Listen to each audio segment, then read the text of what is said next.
കരങ്ങൾ രണ്ടും നെഞ്ചോട് ചേർത്ത് പിടിക്കാം. കണ്ണുകളൊന്ന് അടച്ച്.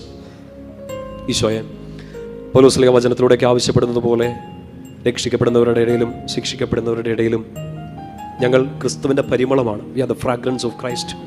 ഞങ്ങൾ എവിടെ ചെന്നാലും അവിടെ ഈശോ ഉണ്ട് എന്ന് മനുഷ്യർക്ക് ബോധ്യം കിട്ടും. സകലരെയും ആശ്വസിപ്പിക്കുന്ന ശക്തിപ്പെടുത്തുന്ന ദൈവം ഒരുപാട് മക്കളെ ആശ്വസിപ്പിക്കാൻ, ശക്തിപ്പെടുത്താൻ നമ്മളെല്ലാവരെയും നിയോഗിച്ചിട്ടുണ്ട്. ആ ദൗത്യം നമ്മൾ ചെയ്യണമെങ്കിൽ നമ്മൾ വായിച്ചറിഞ്ഞത് അല്ല, നമ്മൾ അനുഭവിച്ചറിഞ്ഞതല്ല, അതിനേക്കാൾ അപ്പുറമായിട്ട് ഈശോ നൽകുന്ന ആശ്വാസം നമ്മളൊന്ന് തിരിച്ചറിയണം. അത് തിരിച്ചറിഞ്ഞത് നമ്മുടെ സങ്കടങ്ങളുടെ സമയത്താണ്. ഈശോ കൈവിട്ടില്ല, ഈശോ ഉപേക്ഷിച്ച് കളഞ്ഞില്ല.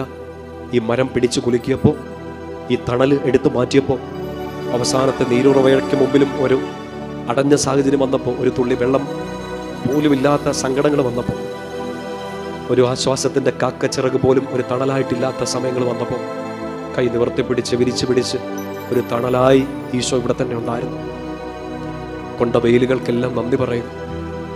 ഈ മരുഭൂമി അനുഭവങ്ങൾക്കെല്ലാം നന്ദി പറയുക. ആ മരുഭൂമിയിൽ, ആ വെയിലിൽ തണലായി നിന്ന കർത്താവിന് നന്ദി പറയുക.